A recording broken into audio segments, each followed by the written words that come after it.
नमस्कार. मी चिंतामणी सहस्रोते. रागरंग.com या यूट्यूब वाहिनीवर आपलं सहर्ष स्वागत आहे.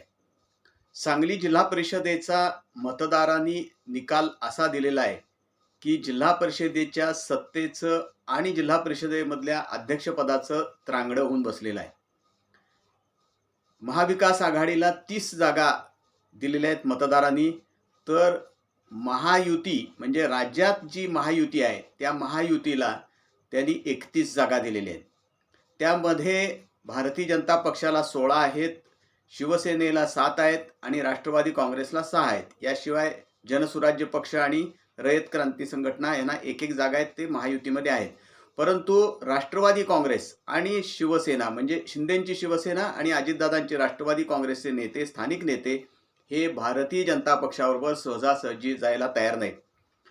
त्यांच्या एकाच वेळेला भारतीय जनता पक्षाबरोबर वाटाघाटी सुरू आहेत, जनता पक्षाच्या नेत्यांबरोबर वाटाघाटी सुरू आहेत, त्याच वेळेला त्यांच्या महाविकास आघाडीबरोबर सुद्धा वाटाघाटी सुरू आहेत.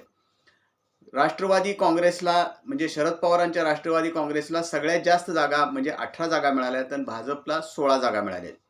त्यामुळं राष्ट्रवादी काँग्रेसचे नेते जयंत पाटील यांनी आता जिल्हा परिषदेत सत्ता स्थापन करण्यासाठी पुढाकार घेतलेला आहे. वरवर पाहता आपल्याला असं दिसतंय की हा फक्त जिल्हा परिषदेच्या अध्यक्षपदाचाच विषय आहे. तो आहेच, तो तर महत्त्वाचा आहे. जिल्हा परिषदेचं अध्यक्षपद आहे, उपाध्यक्षपद आहे, त्याशिवाय वेगवेगळ्या समित्या असतात जिल्हा परिषदेमध्ये. त्या समित्यांचं अध्यक्षपद आहे, म्हणजे बांधकाम समिती असती, शेती आणि कृषी समिती असती, याशिवाय अर्थ समिती, शिक्षण समिती, या पण समित्या जिल्हा परिषदेमधल्या महत्त्वाच्या असतातच. परंतु सत्ता कोणाची हा महत्त्वाचा मुद्दा आहे. तर त्याच वेळेला इतर सुद्धा काही गोष्टी ह्या सगळ्या प्रकरणाशी गुंतलेल्या आहेत, हे आपण लक्षात घेतलं पाहिजे. सगळ्यात महत्त्वाचे म्हणजे राज्यामध्ये महायुतीची सत्ता आहे, देशात भाजप प्रणित NDAची सत्ता आहे. महायुतीची सत्ता केवळ राज्यात केवळ आहे असं नव्हे, तर सध्या तरी मुख्यमंत्री देवेंद्र फडणवीस आहेत भाजपचे आणि त्यांच्याकडं अर्थ खातं सुद्धा आहे. अजितदादा पवार यांच्याकडं अर्थ खातं होतं, त्यावेळेला त्यांनी जिल्ह्यातल्या किंवा एकूण राज्यातल्या सुद्धा राष्ट्रवादी काँग्रेसच्या आमदारांना, माजी आमदारांना, माजी खासदारांना विकास कामांसाठी सतत दिलासा दिलेला होता. आता प्रश्न असा आहे की अर्थ खातं सुद्धा मुख्यमंत्र्यांच्या हातात आहे. त्यामुळं राष्ट्रवादी काँग्रेस असेल किंवा शिवसेना असेल म्हणजे शिंदेंची शिवसेना असेल या किंवा यांची अजितदादांची राष्ट्रवादी काँग्रेस असेल, ह्या नेत्यांची सुद्धा काही कामं अडकलेली आहेत. त्यांच्या काही संस्था आहेत, त्या संस्थांचा सुद्धा विषय सरकार दरबारी पेंडिंग आहे.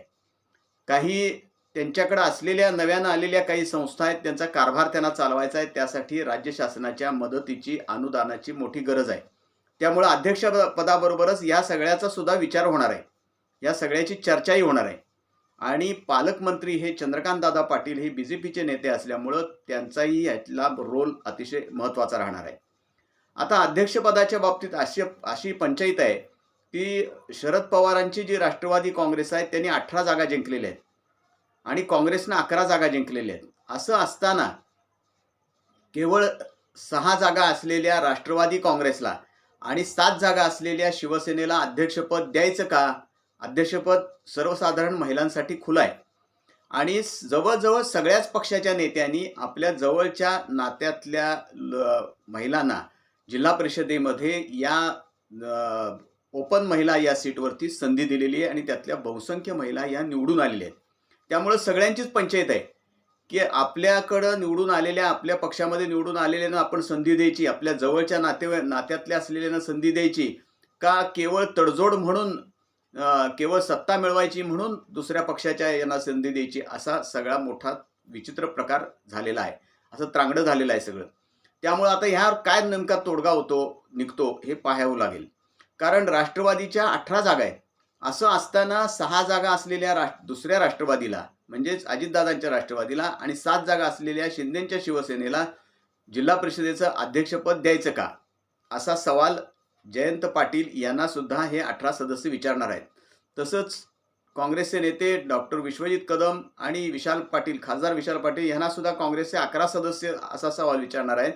त्याच वेळेला भारतीय जनता पक्षाचे जे 16 सदस्य निवडून आलेले आहेत, जत तालुक्यातून निवडून आलेत, मिरज तालुक्यातून निवडून आलेले आहेत, ते सुद्धा असाच सवाल विचारणार आहेत, की 16 सदस्य असताना आपण अध्यक्षपद दुसऱ्याला द्यायचं का? त्यामुळं हे अध्यक्षपदाचं त्रांगडं असं होऊन बसलेलं आहे. सत्तेचं त्रांगडं झालेलं आहे आणि त्याच वेळेला इतर सुद्धा नेत्यांची जी काही वेगवेगळी कामं आहेत, काही प्रकरणं आहेत, या सगळ्याचाही विचार या निमित्तानं चर्चेमध्ये व्हायची शक्यता आहे. त्यामुळं आता नेमकं काय होतंय याकडे सगळ्यांची नजर लागलेली आहे. भारतीय जनता पक्ष विरुद्ध सगळे पक्ष असे एकत्र आले तर आरामात सत्ता स्थापन होऊ शकते. शिंदे शिवसेनेचे मंत्री शंभूराजे देसाई यांनी तर भारतीय जनता पक्षाला कडक इशाराच दिलेला आहे, की भारतीय जनता पक्षाच्या विरोधात आम्ही निवडणूक लढलेलो आहोत आणि आम्ही कुणाशी युती करणार आहे भारतीय जनता पक्ष कोण ठरवणार, असं त्यांनी ठामपणे विचारलेलं आहे. त्याच वेळेला संजय काका पाटील यांची भूमिका मात्र मला थोडीशी समन्वयाची दिसते. ते म्हणले, की असं आज आम्ही भाजप बरोबर जाणार का राष्ट्रवादी बरोबर जाणार, असं काही महाविकास आघाडीबरोबर जाणार असं काही निश्चित ठरवलेलं नाही.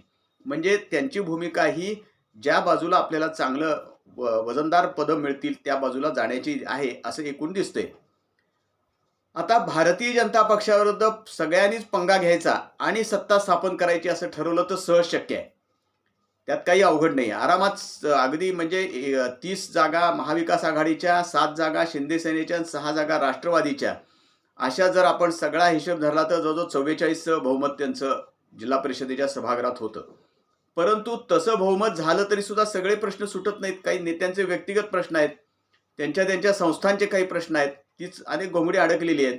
या संदर्भातही चर्चा या निमित्तानं होणार आहे. केवळ जिल्हा परिषदेचं अध्यक्षपद हे निमित्त ठरणार आहे आणि त्या निमित्तानं या सगळ्या चर्चा सुद्धा होण्याची अपेक्षा आहे. पाहूया नेमकं काय होतंय ते. अजून जिल्हा परिषद अध्यक्षपदाची तारीख आता जाहीर होईल आणि त्यानंतर खऱ्या अर्थानं त्याला वेग येईल. दोन्ही गटाकडून जिल्हा परिषदेचं सत्ता हस्तगत करण्याची तयारी सुरू आहे. त्याकरता वाटाघाटी सुरू आहेत, दौरे सुरू आहेत मंत्र्यांचे. पाहूया नेमकं काय होतंय ते. आमचं हे रागरंग.com ही जी यूट्यूब वाहिनी आहे ही आपण लाईक करा, शेअर करा आणि सबस्क्राईब करा. धन्यवाद.